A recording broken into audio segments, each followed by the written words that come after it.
Hello student, स्वागत है आप सभी को हमारे इस यूट्यूब चैनल पे। आप लोग के लिए बहुत ही महत्वपूर्ण ऑब्जेक्टिव लेकर आए हैं जो भी छात्र इस वर्ष एग्ज़ाम देने जा रहे हैं उनके लिए। गद्य खंड का दूसरा चैप्टर उसने कहा था, जो कि एक कहानी है और इनके लेखक चंद्रधर शर्मा गुलेरी जी हैं। ठीक है, तो चलिए शुरू करते हैं। शुरू करने से पहले मेरे चैनल को सब्सक्राइब कर दीजिए और बेल आइकन को दबा दीजिए ताकि मेरे वीडियो का नोटिफिकेशन सबसे पहले आपके पास पहुंच सके। तो चलिए शुरू करते हैं। पहला प्रश्न क्या कह रहा है? उसने कहा था किस प्रकार की कहानी। ठीक है, तो उसने कहा था जो कहानी है वो किस प्रकार की है, तो ऑप्शन दिया हुआ है क्या। पहला ऑप्शन है चरित्र प्रधान। ठीक है, पहला ऑप्शन है चरित्र प्रधान, दूसरा है कर्म प्रधान, तीसरा है धर्म प्रधान और चौथा है भाव प्रधान। तो इसका जो सही आंसर है वो कौन सा है, तो ऑप्शन नंबर बी इसका सही आंसर है। कौन आंसर है? कर्म प्रधान। ठीक है, चलिए अगले प्रश्न की ओर चलते हैं। दूसरा प्रश्न में क्या कह रहा है? चंद्रधर शर्मा गुलेरी किस युग के कहानीकार हैं। कहने का मतलब है कि उसने कहा था जो कहानी है इसके लेखक जो है चंद्रधर शर्मा गुलेरी जी, ये किस युग के कहानीकार हैं। ठीक है, तो पहला ऑप्शन दिया हुआ है द्विवेदी युग के, दूसरा ऑप्शन है भारतेंदु युग के, जो कि भारतेंदु युग के हैं जो बालकृष्ण भट्ट जी हैं। ठीक है, प्रेमचंद युग के, और चौथा ऑप्शन में दिया हुआ इनमें से कोई नहीं। तो इसका जो सही ऑप्शन है वो क्या है? Option number A, Chandradhar Sharma Guleri जो है द्विवेदी युग के कहानीकार थे। ठीक है, चलिए अगले प्रश्न की ओर चलते हैं। उसने कहा था कहानी कितने भागों में विभक्त है। ठीक है, उसने कहा था जो कहानी है वो आप लोग को भी पता होगा शायद, ये कितने भाग में बटा हुआ है, तो 5 भाग में बटा हुआ है। विभक्त होना मानी क्या? बटना। ठीक है, तो कितने भाग में बटा हुआ है? 5 भाग में बटा हुआ है, जिसमें से 3 भाग में युद्ध का वर्णन किया गया। ठीक है, तो ठीक है स्टूडेंट, चलते हैं अब अगले प्रश्न की ओर। अगले प्रश्न क्या कह रहा है? गुलेरी जी किस गांव के मूल निवासी थे। कहने का मतलब है कि उसने कहा था कहानी के जो लेखक है गुलेरी जी, वो किस गांव के रहने वाले थे। ठीक है, यानी निवासी थे। ठीक है, ऑप्शन नंबर ए में है क्या? फतेहपुर। ऑप्शन नंबर बी में है गुलेर, ऑप्शन नंबर सी में है मनेर और ऑप्शन नंबर डी में है गहमर। तो इसका सही आंसर जो है ऑप्शन नंबर बी इसका सही आंसर है। गुलेर में कहाँ के निवासी थे, तो गुलेर के निवासी थे। चलिए अगले प्रश्न की ओर। कौन सा निबंध गुलेरी रचित नहीं है। कहने का मतलब है कि इनमें से 4 ऑप्शन में से कौन सा एक निबंध है जो चंद्रधर शर्मा गुलेरी द्वारा लिखा हुआ रचित नहीं है। ठीक है, तो देवनाम प्रिय जो है ये गुलेरी द्वारा लिखा गया। पुरानी हिंदी है, ये भी गुलेरी द्वारा लिखा गया। मोरसी मोही कुठाव, ये भी गुलेरी द्वारा रचा गया यानी लिखा गया। लेकिन अब बच गया कौन? ऑप्शन नंबर बी, तो ये मजदूरी और प्रेम जो है गुलेरी द्वारा रचित नहीं है। तो इसका ऑप्शन कौन सही हो जाएगा? तो ऑप्शन नंबर बी इसका सही आंसर हो जाएगा। ठीक है, चलिए अब चलते हैं अगले प्रश्न की ओर। पुरानी हिंदी किसकी रचना है। पिछले प्रश्न में ही बताएंगे पुरानी हिंदी किसकी रचना है, तो चंद्रधर शर्मा गुलेरी जी के ही है पुरानी हिंदी। ठीक है, तो ऑप्शन नंबर बी इसका सही आंसर है। ऑप्शन नंबर बी नहीं, ऑप्शन नंबर डी इसका सही आंसर है।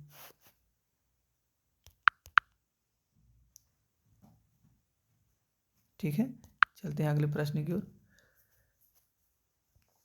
कछुआ धर्म किसकी रचना है। ठीक है, तो कछुआ धर्म जो भी है ना, ये कछुआ धर्म भी है, ये भी किन की रचना है, तो चंद्रधर शर्मा गुलेरी जी के ही है। ठीक है, चंद्रधर शर्मा गुलेरी जी के ही ये भी रचना है। ठीक है, ऑप्शन नंबर डी इसका भी सही आंसर है। ठीक है, चलते हैं अगले प्रश्न की ओर। सुखमय जीवन किसकी रचना की है? सुखमय जीवन किसकी रचना की है? ठीक है, तो ये भी किन की रचना है? देखिए यहाँ पे मिस प्रिंट हो गया है। सुखमय जीवन किसकी रचना है, यहाँ पे की नहीं है, कि यहाँ पे कर देना है। ठीक है, तो सुखमय जीवन किसकी रचना है? तो चंद्रधर शर्मा द्वारा रचित यह है। ठीक है, यानी चंद्रधर शर्मा द्वारा लिखा गया है। ठीक है, तो ऑप्शन नंबर ए इसका सही आंसर है। चलिए अगले प्रश्न की ओर चलते हैं। गुलेरी जी का जन्म कहाँ हुआ था? ठीक है, हमारे लेखक जो उसने कहा था, कहानी के जो लेखक है चंद्रधर शर्मा गुलेरी जी, इनका जन्म कहाँ हुआ था? तो ऑप्शन ए में दे दिया हरियाणा में, ऑप्शन नंबर बी में दिया है जयपुर राजस्थान में, ऑप्शन नंबर सी में है कांगड़ा हिमाचल प्रदेश में, और ऑप्शन नंबर डी में है गुजरात में। तो गुलेरी जी का जो जन्म स्थान है वो कहाँ है, तो कहाँ हुआ था? तो जयपुर राजस्थान में हुआ था। ऑप्शन नंबर बी इसका सही आंसर है। चलिए अगले प्रश्न की ओर चलते हैं। सरकार ने सूबेदार को जमीन कहाँ दी थी? सरकार द्वारा जो जमीन दिया गया था सूबेदार हजारा सिंह को, वो कौन सा जगह पे दिया गया था? तो ऑप्शन एक में है संजलपुर, ऑप्शन बी में है अलावपुर, ऑप्शन सी में है जलालपुर, और ऑप्शन डी में है लायलपुर। ठीक है, तो सूबेदार हजारा सिंह को जो जमीन दिया गया था वो कहाँ दिया गया था? तो लायलपुर में दिया गया था। ऑप्शन डी इसका सही आंसर है। ठीक है, चलिए अब चलते हैं अगले प्रश्न की ओर। हम आशा करते हैं कि आप सभी को समझ में आ रहा होगा। ठीक है, चलिए अगले प्रश्न की ओर चलते हैं। 11वां प्रश्न क्या करा? सिख राइफल के जमादार लाना सिंह का नंबर क्या था? लाना सिंह जो सिख राइफल के जमादार थे, उनके राइफल का मतलब नंबर जो होता वो कितना नंबर था? तो इनका कितना नंबर था? तो 77 नंबर था। ठीक है, सिख राइफल का जमादार को क्या था नंबर, जो कितना था? 77 था। तो ऑप्शन ए इसका सही आंसर है। ठीक है, चलिए अगले प्रश्न की ओर चलते हैं। जर्मनी लेफ्टन को किसने मार गिराया?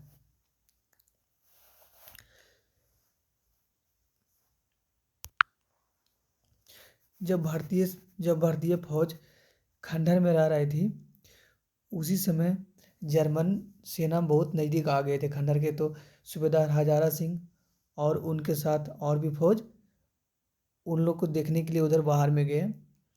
ठीक है, तो उसी समय जर्मन का एक लेफ्टन साहब, नकली लेफ्टन साहब बनकर आए और लाना सिंह के पास में बैठ गए और बोले कि हम लेफ्टन साहब हैं। और फिर बात में वो सिगरेट पीने के लिए देने लगे। तो फिर लाना सिंह समझ गए कि नहीं, ये हमारे लेफ्टन साहब नहीं है, क्योंकि लेफ्टन साहब सिख हैं और सिख कभी सिगरेट नहीं पीते हैं। ठीक है, नहीं पीते तो समझ गए। और यह खंडर में केवल लाना सिंह और वजीरा सिंह ही थे। तो वजीरा सिंह खंडर के अंदर में थे, वहाँ सो रहे थे, आराम कर रहे थे। तो उनके पास गए और उन्हें उठाए और फिर बताए कि हमारे साथ धोखा हुआ है, जल्दी जाओ और सूबेदार हजारा सिंह को बुला कर लेकर आओ। तो उसी समय वजीरा सिंह जाते हैं और उन लोग को सबको लेकर आते हैं, घुरा कर लौटा कर उधर से बुला कर लाते हैं। उसी समय जब युद्ध होता है तो युद्ध में ही लाना सिंह जर्मन लेफ्टन को मार गिराते हैं। ठीक है, तो ऑप्शन सी इसका सही आंसर हो जाएगा, लेकिन ऑप्शन सी में मिसप्रिंट हो गया है, लेना सिंह लिखा गया, लाना सिंह होना चाहिए था।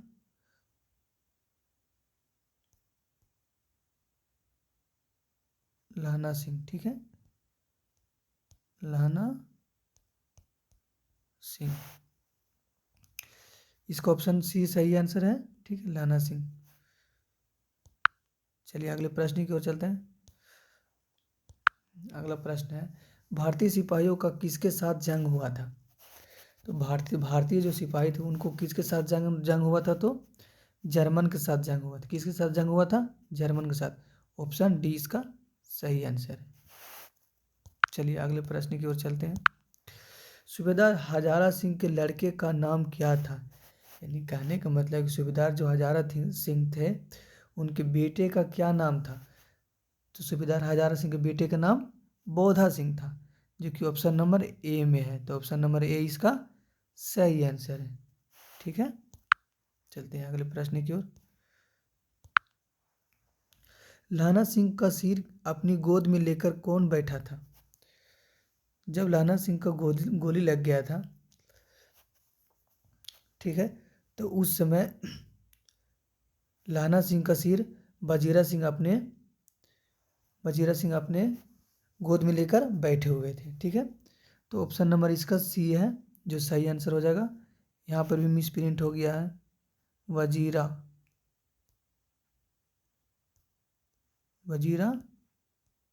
सिंह। ठीक है, कौन लेकर बैठे हुए थे? तो वजीरा सिंह लेकर बैठे हुए थे। ऑप्शन नंबर सी इसका सही आंसर है। ठीक है, चलिए अब चलते हैं अगले प्रश्न की ओर। लाना सिंह सूबेदार को वापस बुलाने के लिए किसे भेजता है?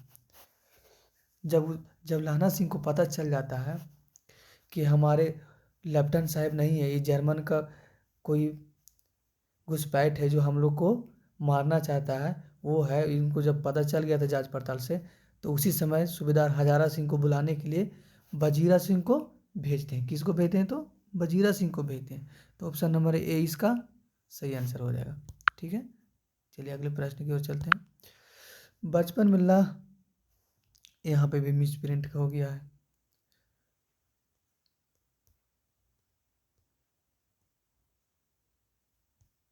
लाना सिंह। ठीक है, यहाँ पे लाना सिंह होना चाहिए था, मिस प्रिंट हो गया। बचपन में लाना सिंह लड़की से बार बार कौन सा प्रश्न करता था? ये प्रश्न आप सभी को भी पता है। ठीक है, तो कौन प्रश्न करता था? तो जब भी मार्केट में लाना सिंह और वो लड़की मिलती थी, हमेशा एक दूसरे से वार्तालाप करते थे, तो सबसे पहले हमेशा एक ही बात ही पूछा, एक ही सवाल पूछता था लाना सिंह कि तेरी कुड़माई हो गई? ठीक है, जब मिलता था तो बार बार यही प्रश्न करता था कि तेरी कुड़माई हो गई। कुड़माई का मतलब होता है क्या? सगाई। कुड़माई का मतलब होता है सगाई। ठीक है ना, यानी कि तेरी सगाई हो गई। तो एक दिन वो लड़की बोलती है कि देखते नहीं है रेशम की कड़ी हुई सालू, मेरी सगाई हो गई है। ठीक है, तो ऑप्शन नंबर इसका सी सही हो जाएगा। ऑप्शन नंबर सी इसका सही है, तेरी कुड़माई हो गई। यही प्रश्न बार बार लाना सिंह उस लड़की से पूछता था। चलिए अगले प्रश्न की। लाना सिंह किस कहानी का पात्र है? लाना सिंह जो है वो किस कहानी का पात्र है? तो हम लोग किस कहानी के बारे में पढ़ रहे हैं? उसने कहा था, तो उसने कहा था कहानी में ही लाना सिंह के बारे में पढ़े हैं। तो इसका सही आंसर कौन सा हो जाएगा? ऑप्शन नंबर डी इसका सही आंसर हो जाएगा। उसने कहा था का पात्र है लाना सिंह। ठीक है, चलिए अब चलते हैं अगले प्रश्न की ओर। पलटन का विदूषक कौन था? पलटन माने क्या? पूरे समूह, पूरे फौज। ठीक है, पूरे फौज का विदूषक कौन था? यहाँ विदूषक का मतलब क्या होता है? जोकर। क्या होता है? तो जोकर होता है। ठीक है ना,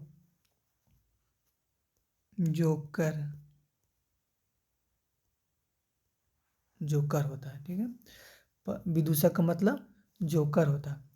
तो पूरे फौज का एक जोकर था, वो कौन था? तो वजीरा सिंह था, जो कि पूरे फौज के सभी को हमेशा मनोरंजन करते रहता था, हंसाते रहता था, अपने भी हंसते रहता था और जितने भी थे सभी को हमेशा हंसाते रहता था। ठीक है, तो ऑप्शन नंबर सी इसका सही आंसर है, वजीरा सिंह। तो चलिए अगले प्रश्न की ओर चलते हैं। लाना सिंह की मृत्यु किसकी गोद में हुई? ठीक है, लाना सिंह का जो मृत्यु है वो लाना सिंह का मानना था, ऐसे वो हमेशा सोचते थे कि हमारा मृत्यु जो हो वो किनके गोद में हो? हमारे बड़े भाई कीरत सिंह के गोद में हो।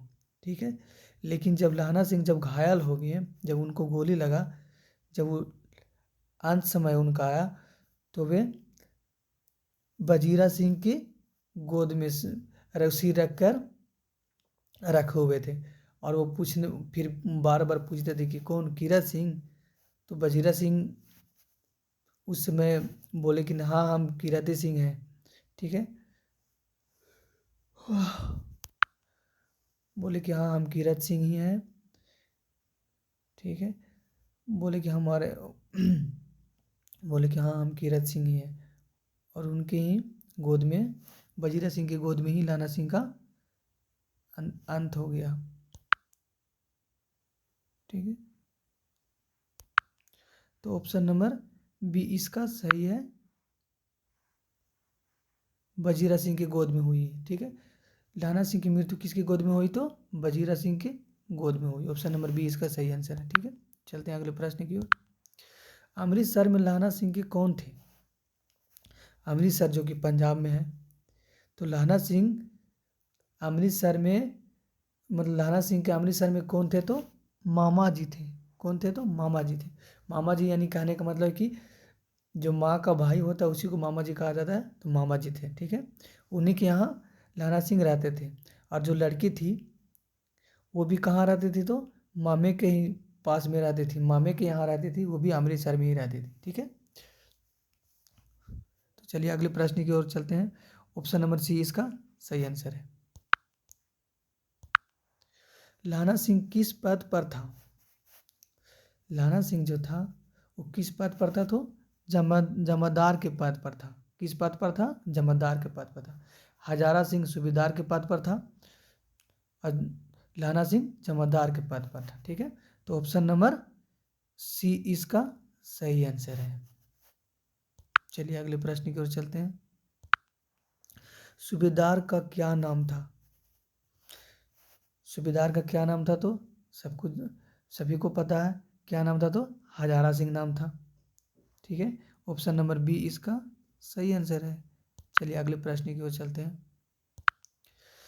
लाना सिंह के मामा कहाँ के रहने वाले थे? ठीक, लाना सिंह के जो मामा थे वो कहाँ के रहने वाले थे? कौन से शहर के रहने वाले थे? तो पूरा ये जो कहानी है, पूरा कहानी ही अमृतसर का है। पूरा कहानी नहीं, जो 3 भाग में तो युद्ध का वर्णन है, जो 2 भाग है वो अमृतसर के ही, जो पहला भाग है उसमें तो अमृतसर का ही कहानी में जो दर्शाया गया। तो लाना सिंह के मामा कहाँ के रहने वाले हैं? तो अमृतसर के रहने वाले हैं। कहाँ के रहने वाले हैं? अमृतसर के रहने वाले। तो ऑप्शन बी इसका सही आंसर हो गया। ठीक है, चलते हैं अगले प्रश्न की ओर। लाना सिंह का गांव का क्या नाम था? लाना सिंह का जो मामा रहते थे वो किस गांव में रहते थे? तो मांझे में रहते थे। कहाँ रहते थे? मांझे में रहते थे। ठीक है, ऑप्शन नंबर बी इसका सही आंसर है। और लड़की कहाँ रहती थी? तो मंगरे में रहती थी। मंगरे में लड़की रहती थी, और लाना सिंह मांझे में रहता था। चलिए अगले प्रश्न की ओर चलते हैं। उसने कहा था कब प्रकाशित किया गया था? उसने कहा था जो कहानी है वह कब प्रकाशित किया गया था? ठीक है, तो ये कहानी जो है 1915 ईस्वी में प्रकाशित किया गया था। 1915 ईस्वी में। ठीक है, तो ऑप्शन नंबर ए इसका सही है, 1915 ईस्वी। चलिए अगले प्रश्न की ओर चलते हैं। उसने कहा था कहानी में किस शहर का चित्रण है? जो उसने कहा था जो कहानी है इसमें किस शहर के बारे में बताया गया है? ठीक है, तो कौन से शहर के बारे में बताया गया है? तो ऑप्शन दिया गया अमृतसर, लुधियाना, जयपुर, लखनऊ। तो कौन से शहर के बारे में पढ़ने के लिए हम लोग पढ़े हैं? तो अमृतसर के बारे में पढ़े हैं, यानी कि अमृतसर शहर के बारे में चित्रण किया गया है। तो ऑप्शन ए इसका सही आंसर हो जाएगा। चलिए अगले प्रश्न की ओर चलते हैं। इस कहानी के लेखक कौन है? इस कहानी मानी कौन कहानी? उसने कहा था, एक क्या है? तो कहानी है। तो उसने कहा था का लेखक कौन है? तो कौन है? तो चंद्रधर शर्मा गुलेरी जी हैं। ऑप्शन नंबर ए इसका सही आंसर है, चंद्रधर शर्मा गुलेरी। ठीक है, चलिए अगले प्रश्न की ओर चलते हैं। लड़की के मामा कौन थे? ठीक है, इसमें ऑप्शन दिया हुआ है 4। सूबेदार था, लहना सिंह था, आतर सिंह था, वजीरा सिंह था। यहाँ आतर लिखा गया, आतर सिंह होता है। ठीक, लड़की के मामा कौन थे? तो आतर सिंह थे। आतर सिंह, लड़की के मामा का नाम था आतर सिंह। ऑप्शन नंबर सी इसका सही आंसर है, आतर सिंह। ठीक है, चलिए अगले प्रश्न की ओर चलते हैं।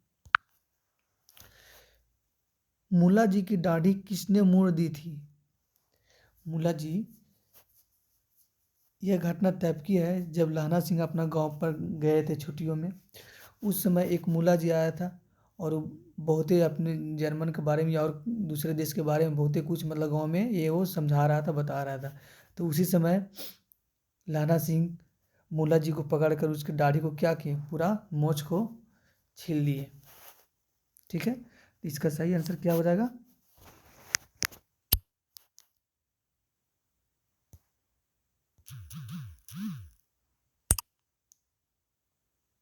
इसका सही आंसर क्या हो जाएगा? लहना सिंह, ऑप्शन नंबर बी। ठीक है, चलते हैं अगले प्रश्न की ओर। लहना सिंह जब उस लड़की से मिला तो लड़की की उम्र क्या थी? कहने का मतलब है ये दोनों तो अमृतसर में ही मामा के यहाँ ही रह रहे थे, लड़का लहना सिंह भी और लड़की भी। तो जब लहना सिंह उस लड़की से मिली, और वो कहाँ मिली थी? तो एक राशन की दुकान में मिली थी। वहाँ पे दुकानदार थोड़ा बिजी था। ये दोनों मिले तो थोड़ा एक दूसरे से बातचीत किए, एक दूसरे के बारे में बताएं, जानकारी प्राप्त किए। ये अपने बारे में बताए, लहना सिंह अपने बारे में बताया, लड़की अपने बारे में बताई। तो उस समय जब मिली थी लड़की, तो उस समय लड़की की उम्र कितना था? तो 8 वर्ष था। कितना था? 8 वर्ष था। और लहना की उम्र कितना था? और लहना की जो उम्र है, लड़की का उम्र 8 वर्ष था और लहना की उम्र 12 वर्ष था। कितना था? 12 वर्ष था। लहना की उम्र 12 वर्ष था और लड़की की उम्र 8 वर्ष। तो इसका सही आंसर क्या हो जाएगा? ऑप्शन नंबर बी सही हो जाएगा। क्योंकि यहाँ पे क्या पूछा? लड़की का उम्र पूछ रहा है ना। लहना सिंह जब उस लड़की से मिला तो लड़की की उम्र क्या थी? तो 8 वर्ष था। कितना था? 8 वर्ष। बी इसका सही आंसर है। चलिए अगले प्रश्न की ओर चलते हैं। सूबेदारनी ने अपने पति और पुत्र की रक्षा के लिए किससे कहा? सूबेदारनी कौन है? यहाँ पे एक नया बात सुनने को मिला है। सूबेदारनी, सूबेदारनी कौन है? तो सूबेदारनी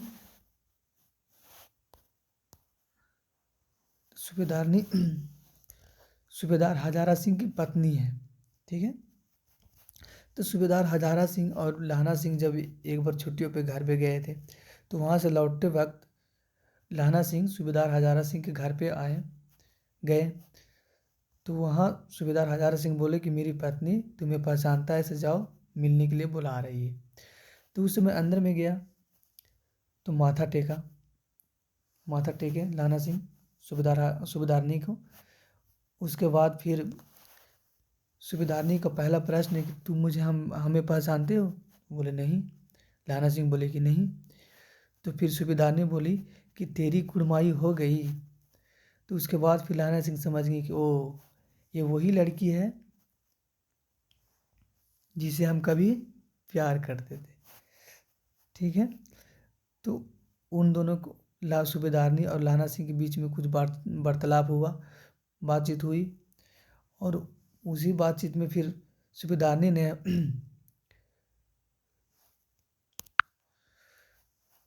उसके बाद उसी समय सूबेदारनी ने लहना सिंह से कहा कि जिस प्रकार से तुमने हमें टांगे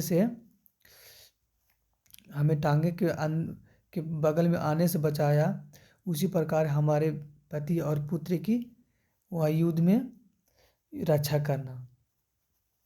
ठीक है, तो इसका सही आंसर क्या हो जाएगा? सूबेदारनी ने किससे कहा था? तो लहना सिंह से कहा था कि हमारे पति और पुत्र की रक्षा करना। तो इसका ऑप्शन नंबर बी सही आंसर है। ठीक है, चलते हैं अगले प्रश्न की ओर।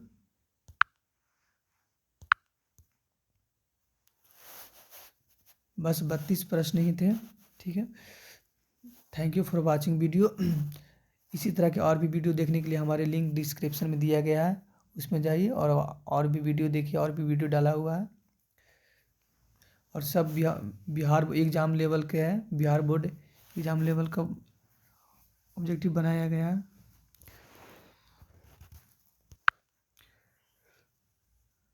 हमें आशा है कि आप सभी को समझ में आया होगा सारे सवाल। तो आप सभी को वीडियो को देखने के लिए धन्यवाद। Take care.